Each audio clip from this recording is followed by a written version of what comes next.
back to The Short Game. This is a show where we talk about short video games, sort of thing that you can pick up and complete in an evening or a weekend.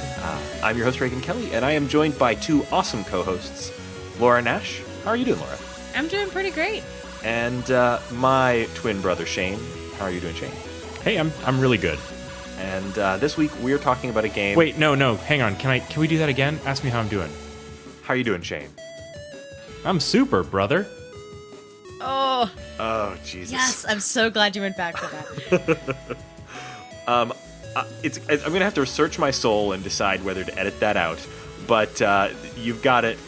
This week we're talking about Superbrothers Sword and Sworcery EP, a game that had its 5th anniversary just this week. And, excuse me, actually, it would have been last week. And when you're hearing this, even more weeks ago.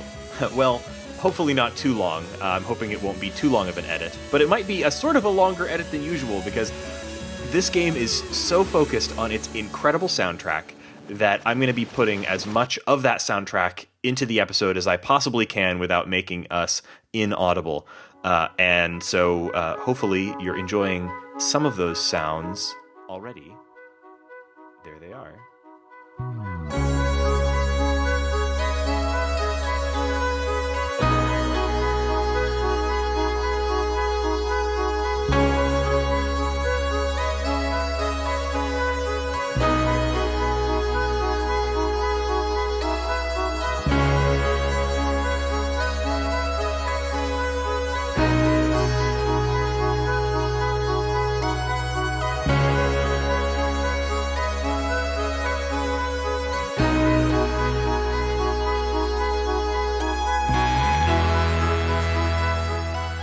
All of our adventures will be underscored by the lovely Jim Guthrie.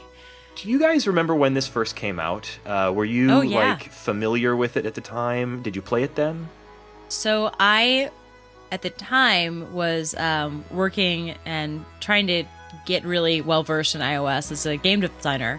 I was doing a lot of little kid games and trying to get into like the best. So anything with a 5-star review from anybody was going straight to the top of my must play list. And I took this to the mall in Seattle on my iPhone the second it came out on iPhone.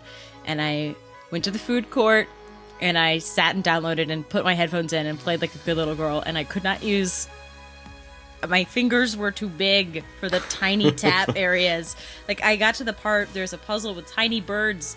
And I could not, for the life of me, tap those tiny-ass birds on my iPhone. And I felt like the worst gamer on the planet. Because I couldn't play the game that everyone said had the most magnificent touch interface. What a failure. That's really interesting. I didn't really have that exact experience. This game was very much on my radar back then. But for whatever reason, I actually bought it when it first came out on iPad. It actually came out on iPad a month before it came out on the iPhone, so it would have been March of 2011. And I bought it because I was an early adopter with the iPad, and I was very convinced that the iPad was going to be the next great gaming platform. And at the time, I was working at an Apple store, and I was, well and truly indoctrinated. And I thought, iPad adventure games. This is going to bring adventure games back, and I was really excited about it. And then I don't really have a good explanation for why this is, but I opened it up and I started playing the game and it didn't grab me within the first 2 seconds. And then I went and looked at Twitter. And that's been the entire story of me and games on the iPad. I have a hard time really sticking with them because it's the same device that I look at Twitter on. And it's so easy to just flip over to that. And this game requires you to get into a zone, a sort of a Zen mode. And it's got a different pace than most games, particularly most games that I actually do enjoy on iOS. And so I didn't really give this game another shot until here recently. And I played it on my laptop, and it worked for me really well. So I totally recommend, even if you've given the game a shot and didn't get into it on your touchscreen device, it's very touchscreen oriented. It feels in a way like you're playing a touchscreen game on a laptop, but it worked for me on a laptop in a way that it didn't on my iPad back in 2011. It's funny that I have a very different relationship with my iPad because I almost exclusively use it for gaming. Probably because I was so used to iPod Touch, iPhone for my primary information consumption device. So when I got to this, I mean, I was really happy to finally get to play it on the big screen where I could use controls, but I was using my 2016 brain where I was like, why doesn't this have multi-touch? Trying to solve all the puzzles with multi-touch all the time. And a lot of it's just tapping. And, it's a very differently, the pace, so many things about this game feel so familiar because we've seen them so often that playing it now, the only things that I felt like really reminded me of 2011 were the single input devices, which to me is why it ported so well to desktop. I think when I first played this game, it had been out for quite some time. I think it had been in the sort of general consciousness for a long time, and I think I picked it up when it went on sale at some point because that was a stretch of time where I was always watching for games to go on sale as they would on the App Store. And I was playing it on my phone, so I had a pretty similar experience to what you described, Laura, where the teeny tiny touch targets were too teeny tiny for me to touch. But really, the thing that stuck with me about this game was that it's one of the games that I went back to again and again and again, and then would get to about the same spot and then drop it. And I've gotten different amounts into the game, and it's still a game that I haven't finished, and I just don't really think this game is for me, which is so weird because I love this kind of game. I love point and click adventure games, so it's hard to say. It's funny because I had sort of a different experience, and we'll talk a little bit more about the specifics of some of those places in the game that might be a little bit of a stumbling block for some folks. The small touch targets, some of the spots that Shane mentioned, but my experience this time around was amazing. I really, really enjoyed this game a lot more than I expected to, given that I remembered kind of giving it a pass back a few years ago. And I don't know if it's because I'm different or that I just played it in a different circumstance, but I found this game incredibly engrossing. And so I'm really excited to talk about it a little bit. So if you're not familiar with Superbrothers Sword and Sworcery EP, by the way, are we saying Sworcery or are we just saying Sorcery? We are definitely saying Sworcery because it makes us sound like Goofy. It is great.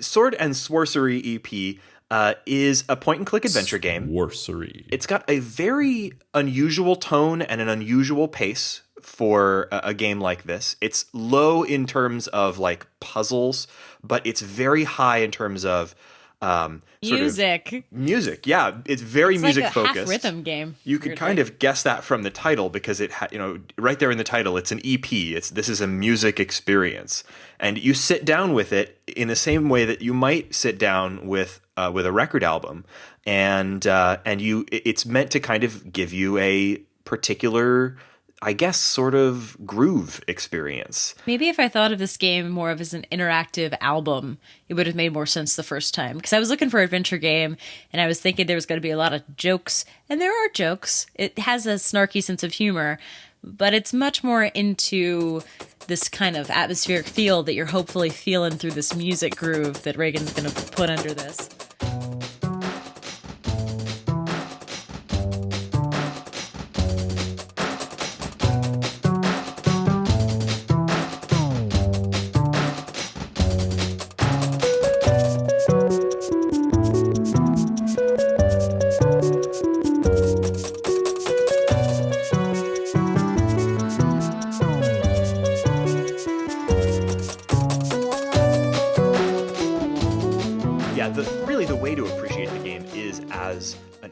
Record album. And in fact, and when I was playing it, it really made me wish that every album that I really enjoy had a mellow adventure game to go along with it. This was a new way to appreciate music for me.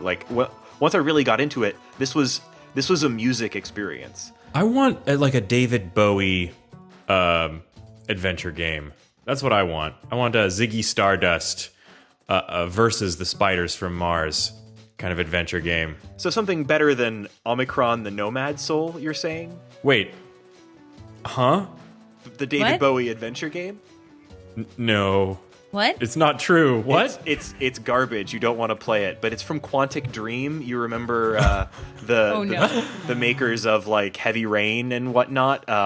Omicron, the Nomad Soul. It's came out on the Dreamcast in 2000, and I think also on PCs. No. Dear listeners, you cannot see the look of horror on everyone's face as Reagan is telling us about this atrocious game that we're not speaking of, because we're going to talk about this good game. Right, okay, sorry. good No game. more information about Omicron the Nomad Soul, but if you are interested in playing a really garbage game that features David Bowie as a character, and also he was involved in the writing, and even yet it turned out to be crap. Oh, what a shame. Yeah, check that out. Back to talking about Super Brothers. Super Brothers! Uh, That was the theme song that I just made up. that was great, Shane. I really appreciated that. Thank you. I've got to say that the game Super Brothers, it has had two incredible things going for it. One was perfect timing, as I think we're discussing in the era where everyone was rushing to create and consume content on these new touch devices, relatively new. And the other thing it has going for it in spades is its style.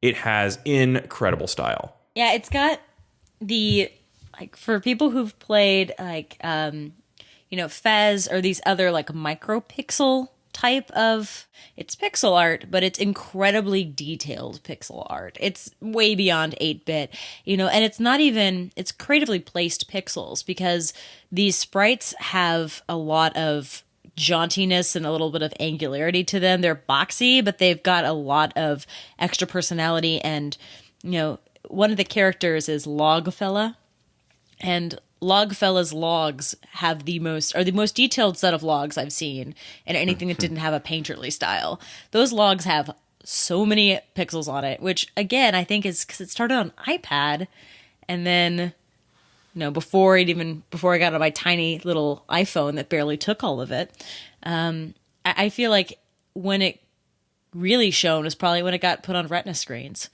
which was several years later. The art style really predates this particular project. Like, this is Craig Adams's art style, and he's been doing pixel art in this style for years before this game ever came to be. So in the Super Brothers of the title is Craig D. Adams. That's just the name that he goes by. It's a singular. It's not a actual pair.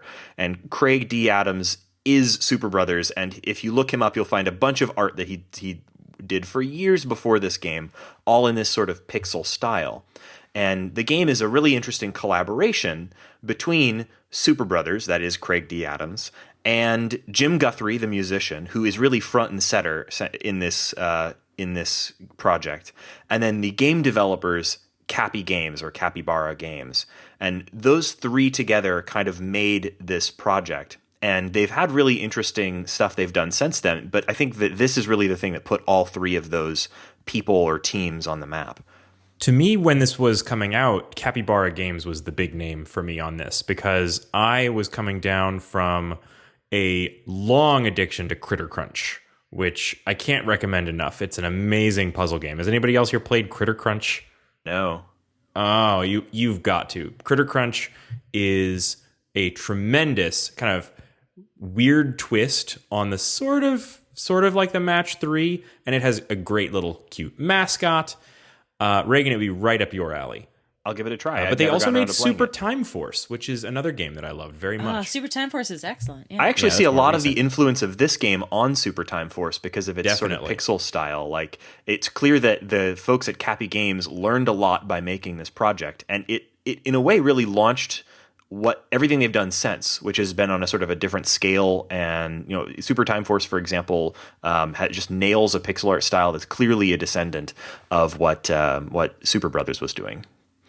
Yeah, and like a recent show we did, Oxenfree, the space is more important than the characters, except that they like zooming in a lot more.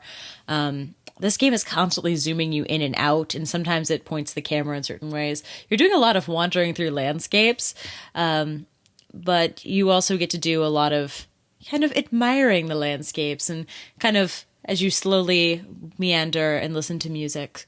When I played, to be honest, was surprised there weren't more than I thought that you might find a brother in the game because I didn't know Superbrothers was the artist.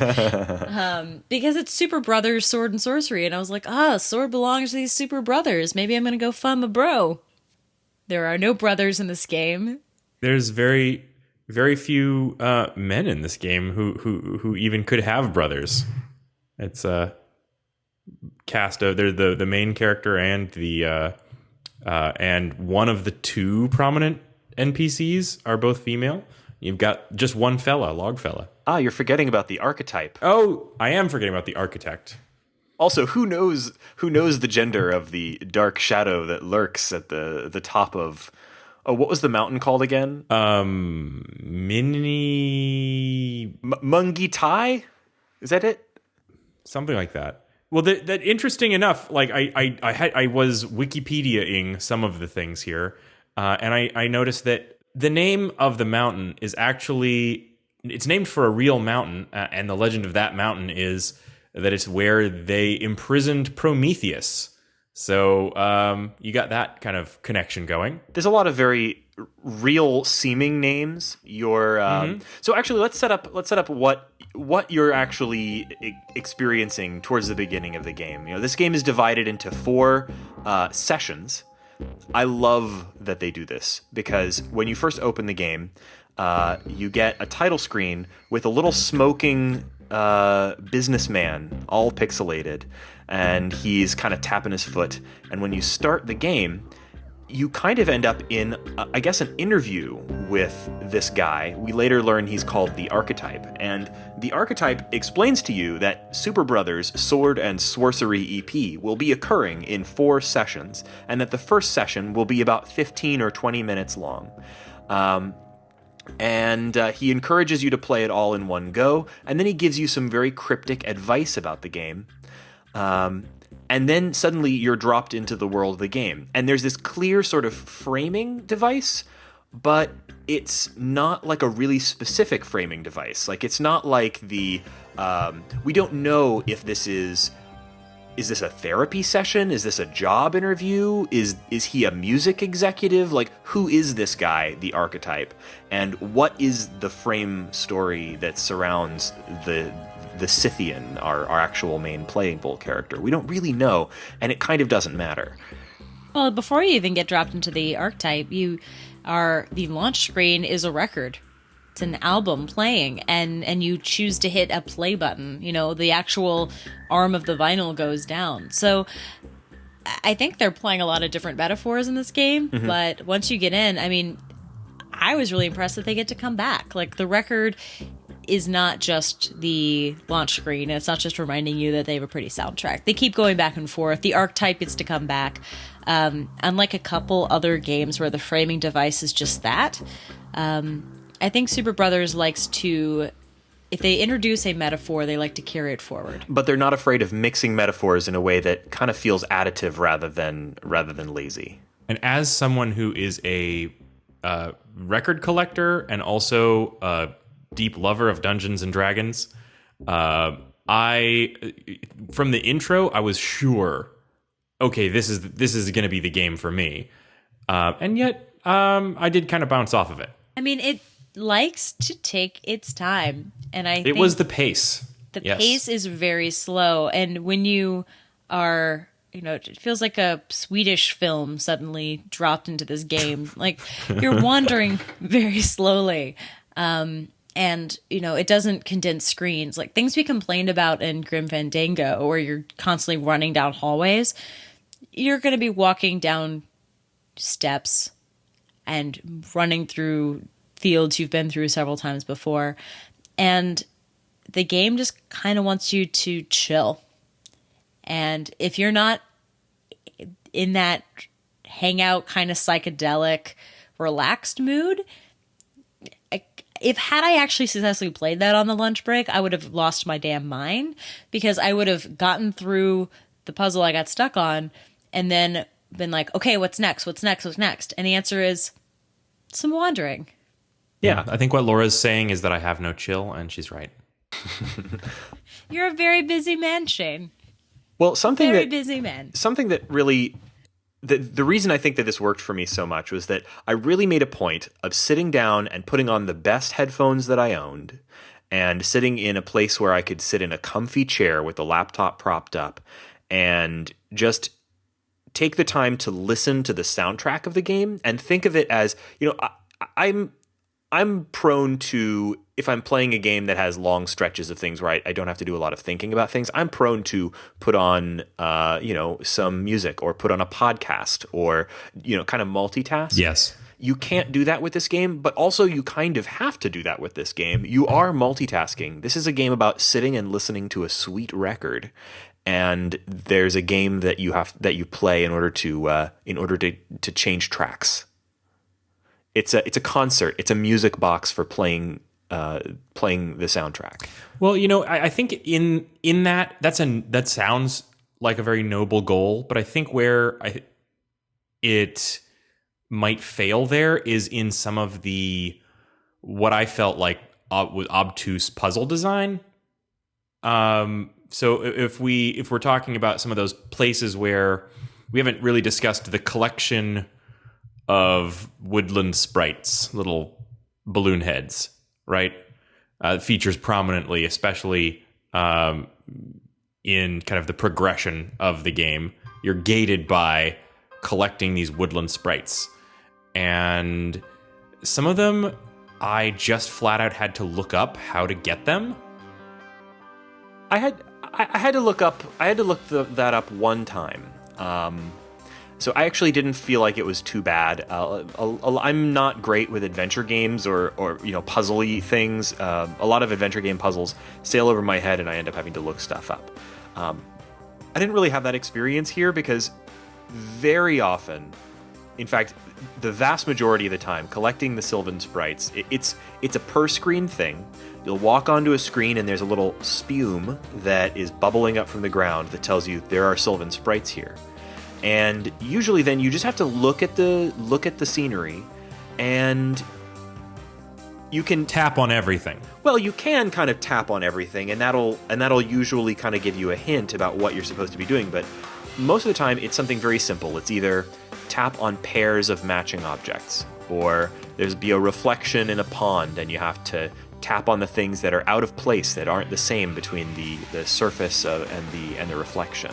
But I think you're pointing out puzzles that are later, and I think early in the game it's completely puzzles gated by music notes, and it's very hard when you're trying to find out what's interactive to put a full scale together, especially while there is, even in a game that's this musical, the tones are difficult I have a lot of music education, and the tones are difficult to put out. They're not a clear do re mi scale, because when you tap them out of order, like putting them in order, often they would sound the same, and I would listen again and I'd be like, oh, that's a half step up. So like they're you're really speaking close. Specifically of the sheep. Like the sheep puzzle, the tree puzzle. There's the tree puzzle as well. There's multiple stages where and later in the game where you're just putting a musical scale into order, but since you don't know what's tappable, it becomes very difficult to know if you're trying to match tones. Like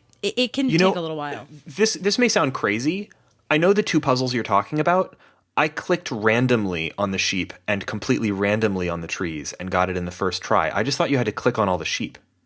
Nope, you have to do it in a specific order, and you have to put the scale in the right order, and it's a hard That's scale. so weird. There's just like 6 sheep, and I just thought I'll click on all the 8 sheep. Oh, well, okay, I'm sure. And I just clicked on all the sheep, and I guess, I don't know what the chances of that are, but I wasn't even listening. I didn't know I knew they played tones, but I didn't even pay attention. I just sort of clicked on sheep until it worked, and I think it happened on the first or second try. Weird. Okay. You're very lucky. Okay, yeah. Yeah, it took me, as in many games, the amount of time it takes me to solve a puzzle, that's how long it took me to realize I could click on the sheep. Because if you click on the wrong sheep, these tones, to me, the tones that were played by the sheep were very, very mellow, and they faded very much into the background music that I was hearing. And so I'm sure I clicked on the wrong sheep quite a bit. There's only a visual cue if you click on the right sheep. So I clicked on a lot of wrong sheep, and I gave up on sheep, and then I gave up on that whole screen, and I figured I must have lost something on another screen. So that one took me a long time, and then I had to look it up. And then the trees, that was the next one. The tree, I wanted to try it without looking things up. But in every other screen in this game, trees are decoration in the background and have no interactivity. And I didn't see any clues that was any different on that screen. So were you looking in the Megatome? Because almost all of these, there was a clue in the Megatome. The Megatome is very early in the game. You get a sort of a magic book, and the magic book, when you open it, gives you a picture of every character in the game, and you can click on them to see what they've been thinking, which kind of takes the form of like a little mental Twitter feed for each character. And you can look at those. I don't believe that information is in the Megatome. I'm like 80% sure that it doesn't tell you like click the first sheep first, but it tells you a lot of stuff. And every single time that I was stuck, there was something in the Megatome that pointed me in the right direction. It was very guidey in that way.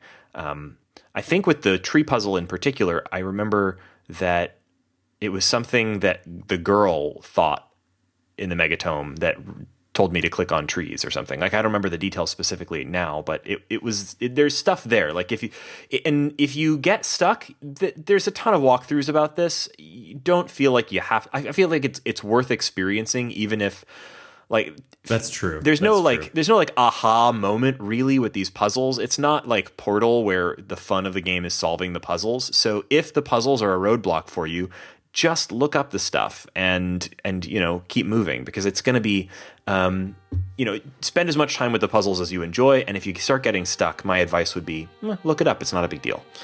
Yeah, don't do what I did. Was I had so much trouble seeing some of the little birds flying around that I didn't know were there, that I thought that I was missing a puzzle, so I quit the game the first time I played it. If that was me again, I would have just looked it up. Been like, oh, those are birds. Click on the tiny icons. Those are birds. Mm-hmm. Yeah. In a game where a man is about 6 pixels wide, clicking on like a starling, it requires real precision. If you're not sure if something is interactive, and then it has a smaller than expected hit area, even if you tap it and get it right and it registers as a hit, you might not see it as a hit because you tapped in the wrong order, and then you don't think it's clickable. Yeah. Mm-hmm. There's not a lot of feedback for wrong routes. Mm-hmm. Add to that the complexity of a game that has, especially on the computer, multiple different kinds of clicks that you're going to be using. There's a click and hold. There's a double tap. A double click. There's a right click being used. It adds an extra layer of click on everything syndrome that I think plagues a lot of adventure games. Well, something to keep in mind here is that this is one of the earliest iOS point-and-click adventure games. Like, this was a first attempt at converting that age-old concept of point-and-click adventure games onto a touchscreen. And then we're playing a version of that that's been converted back over to a computer if you played the PC version. So there are some little slightly clunky things there. But again, like it's something where I feel like this didn't inhibit the value of playing this game, because for me, the puzzles were almost not, they were just something that you did while you were chilling out and listening to the music. So it didn't frustrate my experience. I totally get it if it does. I didn't have this problem on iPad. It was just a usability issue, and I don't think it would have been such a big deal had this not gotten so much praise for perfect controls. That's something you heard a lot in those 2011 era pieces. Well, I think that almost all of those reviews were probably talking about the iPad version. I do think that this would be a real challenge on an iPhone. I probably wouldn't recommend that version unless you have like the gigantic iPhone and have small fingers. They do play with scale on the iPhone more, but it's hard.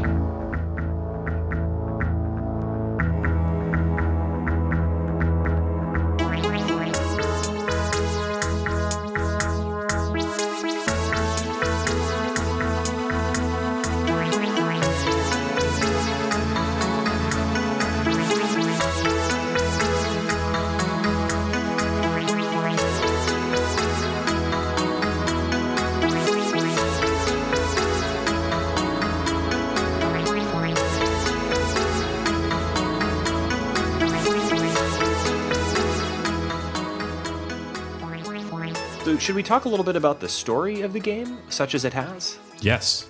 So we talked a little bit about the intro, but then once you speak with the archetype, you're kind of dropped into the story of the Scythian, our main character. And the Scythian is clearly a warrior. She's all pixelated, but you can tell that she has a sword and a shield. But we don't know anything else about her other than that she's a Scythian. And she's on a woeful errand. It only ever refers to your goals in this very vague way. You know, the Scythian's woeful errand is never completely explained. But we do know that she has come to the area around Mingi Tai, or if I'm getting that wrong, I don't remember, to find the megatome and to do something. And we find the megatome pretty early on in the first session, and that's the session that the archetype tells us is going to take about 15 minutes. And by the time I got to the end of that first session, I was pretty sold on the game, because the moment you pick up the megatome, the music really kicks in, and suddenly you have to escape from this dark and creepy specter. What is that? What do they call the thing again? It's like a guardian. It's amazing because you think like you're on the first fest quest, and then like the big boss starts chasing you.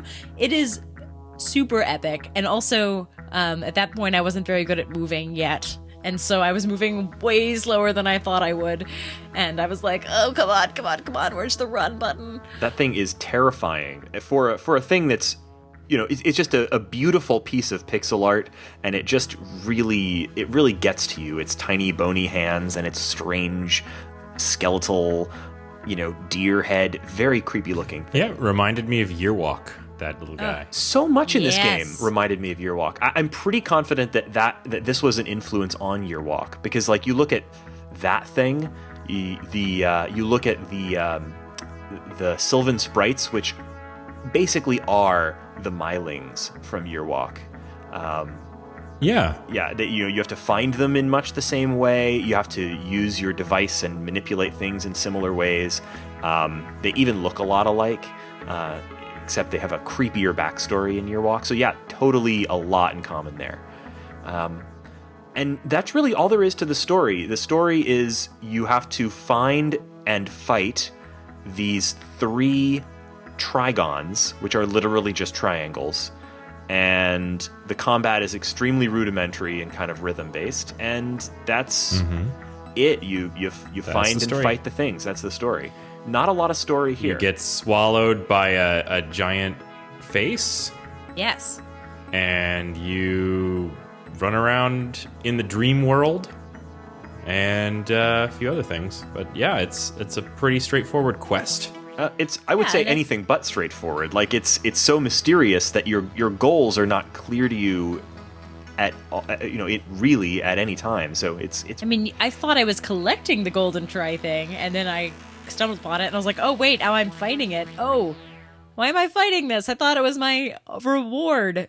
it's a clear like allusion to the Triforce, but it's also like definitely has a different role in this world. And all of the dialogue is just as mysterious as the story. What they were really smart with the way that they wrote the dialogue for this game, and it's full of a kind of high fantasy structure and high fantasy kind of wording, until suddenly they'll slip in phrases or things that are a little more modern, and just something about the contrast between that sort of modern language and the sort of high fantasy world worked out to be really funny. And they also made all of the dialogue really, really tweetable. Hashtag Sworcery. Yeah, it's all under 140 characters, and they give you a tweet option right there in the game. And I think this was a big part of the game's success. At the time when this first came out on the App Store, like there weren't a lot of games that were really leveraging, you know, hey, tweet your thing from the game to get people to share the game with their friends. This was one of the first games to really make that like a core part of the game, to the point where literally every time dialogue appears on screen, you can tweet it. Yeah, I think even more important to that aspect was the fact that everyone at that time maybe wasn't quite tired of seeing their friends tweet at them from inside of games yet. Yep. Mm-hmm. Yeah. And it helps that it really is amusing. Like, I'm just looking over some of the, I didn't do a bunch of tweeting, but I did screenshot all of my favorite moments and dialogue in the game, and I'm just flipping through some of it. You complete this great puzzle, and you get the weird head to stick out its tongue and give you a place to walk across a chasm, and then your caption is, "We had bridged the chasm and we felt super smart." One of my favorites is just a, "What's up with that?" Like, hey, that's a gravestone. What's up with that? You woke the deathless specter who still lurks in the darkness beneath Mingi Ta. What a creep, am I right? It's kind of it straddles the line between high flown fantasy type writing and very conversational. It's pithy. Yes. I like a pithy, meandering game. It's a really odd thing because I never think of slow-paced games as having this kind of pokey sense of humor. And this one has both. It's a really odd combo, but I dig it. It is, yes. It manages to have sort of funny one-liners and still be like moody and unsettling within seconds of each other. I just like that the dogs, the woodsman's called Logfella and the dog's called Dogfella.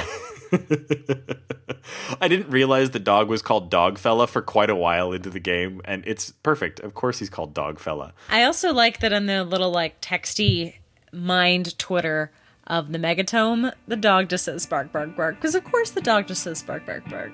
Why would the dog say anything? Why was I looking for the dog for quotes?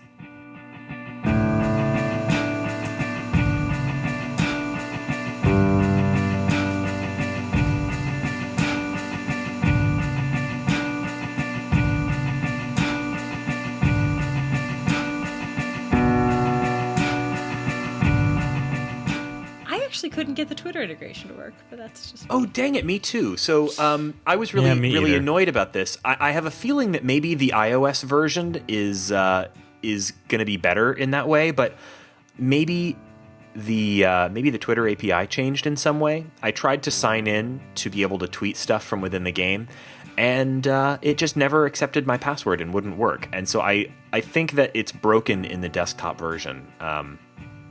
It may still work in the iOS version, though. I don't know. I guess that's how it is with, 5-year-old games with integrations with online services with constantly changing APIs. Now that we're all totally mellowed out by this groovy score, is there anything else we want to discuss? I think the real reason we're playing this game is not that, it just popped up on our finally made its way to the top of our games list. It's because it had its 5-year anniversary. And so I think it's worth talking about what we think of kind of as the legacy of this game and why it is a game that we still decided to choose. Yeah, how many iPhone games from 5 years ago is anyone still talking about or writing about? Let alone like writing retrospectives about. The Verge, by the way, had a really, really good article. I'll try to link that. They interviewed some of the folks involved in the development and sort of did a "Where Are They Now" a little bit too. It's a game that comes up constantly in terms of it's an easy touch point for people to point to as an influence, and you see it mentioned all the time. All sorts, like for example, the Monument Valley developers cited this as one of their biggest influences, and I kind of see how they're related a little bit. This is a game that had a huge influence on a lot of people, and it sold really well too. Like it sold 1.5 million copies as of the last time they announced anything like that, which was 2013. That's a lot of copies for a weird iPhone game with a weird story that's more or less, a mellow music thing rather than like this is no Clash of Clans. Well, I think this game, one of the biggest influences it had was, one, it got a lot of ports of old adventure games to the iPad. It was a proof of concept. The other big thing is it told indie developers that their weird shit can actually make money. Now it's actually gone the other way, where people are worried that too many premium or freemium games have come out, that premium games, actual pay games, are in a problem. But this came out at a really sweet spot where people were, had iPads, they paid a ton of money. All they had was flight control. Like, this was something meaty. And so you can start putting the bigger stuff out. And interesting. It was something that you could point to and say, well, look at this interesting experience that I have on my iPad. And, there's fascinating stuff happening on this platform. This was something that people would point to as like one of the reasons to own an iPad when it first came out. Yeah. This is a bit of a non sequitur, guys, but I just discovered that the Capybara Games' best game, Critter Crunch, no longer on the App Store. Oh, seriously?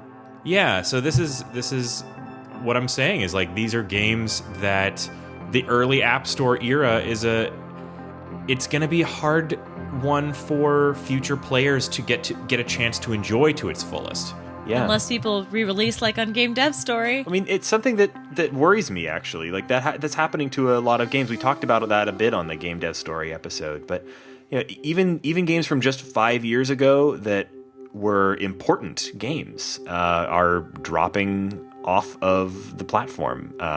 So yeah, it did come out at a certain kind of magical moment for indie games, the sort of first wave almost. Well, I guess the first wave would have been like, you look at Braid, which I think came out in 2009, and this came out in 2011. But that's not that long of a gap. Like, this was still early days for the sort of explosion of indie games, and it was something that said that mobile devices were a place that you could sell those and make money and make art, something that was, something off the beaten path, something that's not going to be just solitaire or something.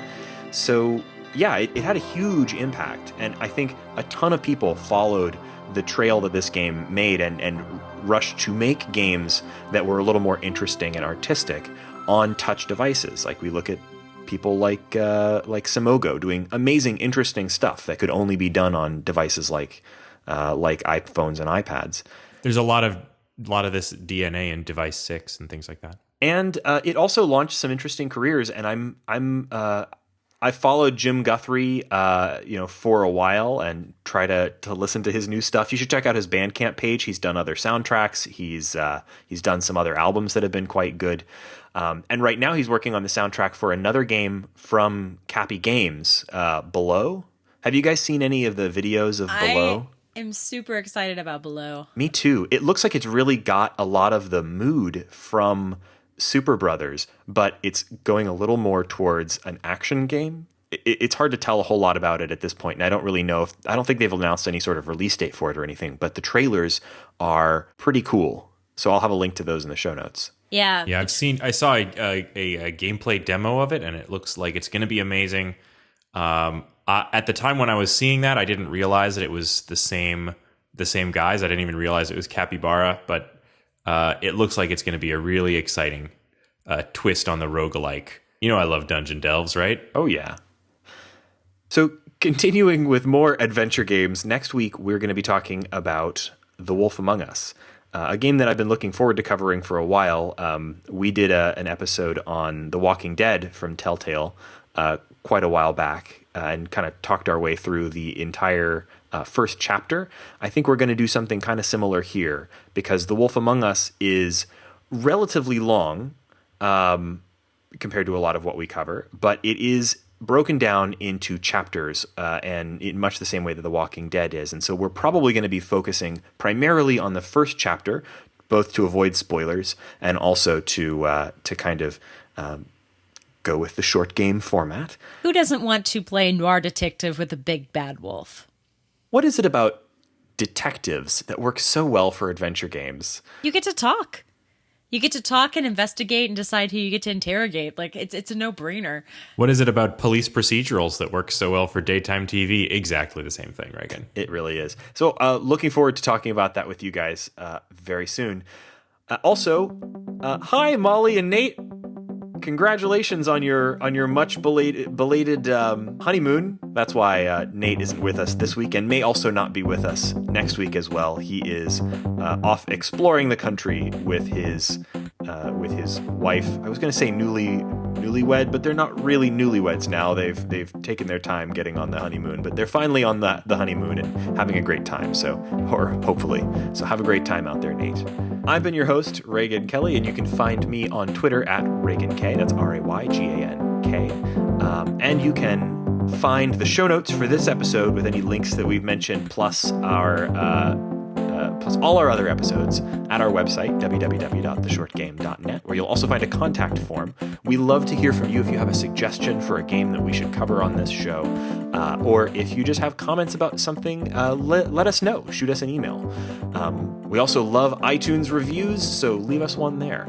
Yeah, thanks to the Slime Girls for the use of our theme, and thanks to Audible and Squarespace for sponsoring the show. If we build it, they will come. I'm sure. Laura, where can people find you and all of your exciting deeds? You can find me on Twitter at Laura J. Nash. And Shane, where can people find you? People can find me over at 8BitShane on Twitter and various other websites. And thank you so much for joining us on this episode of The Short Game.